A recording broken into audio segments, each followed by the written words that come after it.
Ó, RP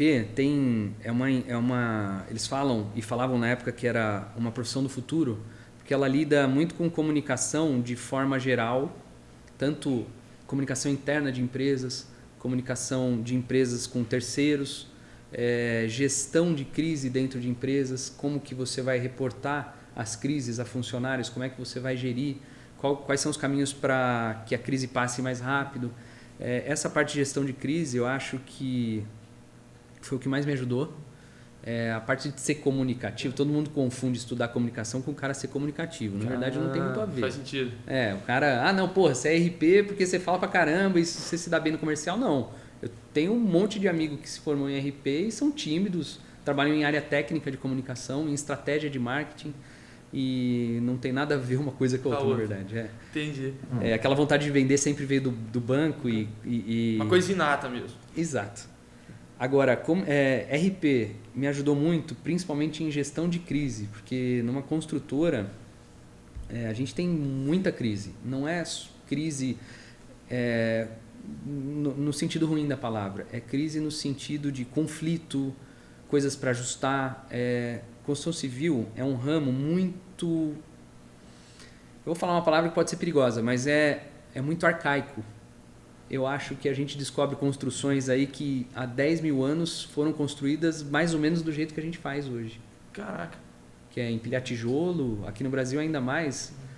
Tem essas construções rápidas que a gente vê no exterior e tudo mais, mas mesmo assim, a gente lida com artesanato. Olha que coisa, né? Artesanato praticamente do começo ao fim de um processo de construção. Então, desde que um arquiteto, um engenheiro vai fazer um projeto, ele faz isso manualmente, no computador, mas é manual. Então é um cara lá, pode cometer erros. Claro, tem programas que ajudam, tem simulações, tem muita coisa que defende a integridade de um projeto, mas é o cara projetando, depois é um cara orçando, levantando os quantitativos, quantos metros de parede, quantos metros de pintura, quantas luminárias vão ter, isso tudo via projeto. Depois disso, é orçado, isso vai para o mercado, a gente orça uma obra, né, no mercado. E aí, de novo, são pessoas levantando o orçamento. E para entregar a obra, aí que vem a parte artesanal mesmo. Porque aí tem retroescavadeira, tem fundação, tem mão de obra para dobrar aço, bruto. Então, até o pintor que pega o último pincel para pintar lá aquele detalhezinho que sujou no final da obra. Então, eu lido com gente, é um ramo técnico, mas você lida com gente e com... erros humanos o tempo todo. Então a gestão então hoje você tem uma parte de gestão e liderança desse time. Então, gestão e liderança, algumas lideranças embaixo de mim, mas principalmente liderança na palavra pura, assim, lidar com gente, entender e lidar com crise. Como é que a gente vai resolver todas as etapas de uma obra. Caraca. Ô Edu, e também outra pergunta sobre sua formação também. Poxa, o MBA...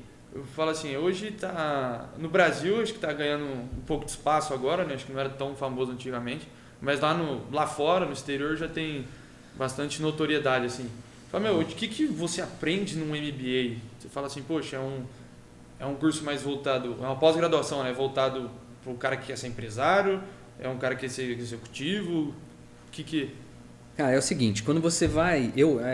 tudo que eu falar aqui é baseado em experiência e opinião. Experiência sua. MBA, no sentido da palavra, que é Master Business Administration, alguma coisa assim, no exterior é muito menos comercial do que no Brasil.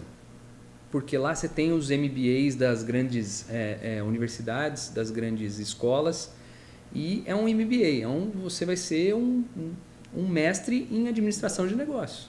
Aqui tem muita ramificação, então tem o MBA de projeto, MBA de tudo, de gestão empresarial, de finanças. Cara, tem MBA para dar com pau. O meu MBA foi o mais genérico, que é o gestão empresarial. E aí, o que eu senti do MBA? Eu senti um negócio diferente. Por quê? Eu cheguei lá no MBA, eu tinha 21 anos, eu estava recém-formado. 22. Aí eu pensei, poxa, agora eu posso... Olha que coisa, isso é legal pro teu podcast. Agora eu vou estudar um troço que eu quero saber. Porque assim, quando você faz uma graduação, a grade é enorme, tem muita coisa que você não quer não tem afinidade, você não quer estudar. Você acaba estudando, pô, tá lá. Você tem ganhar o título lá. Você tem que cumprir, para cumprir tabela, né? Igual o futebol. E no MBA não. Pô, você vai lá focado. A não ser aqueles caras que ganham o MBA da empresa, que bancam e tal. Não, eu fui lá buscando conhecimento. Então eu já estava maduro o suficiente para saber o que eu queria aprender. E do que você precisava também.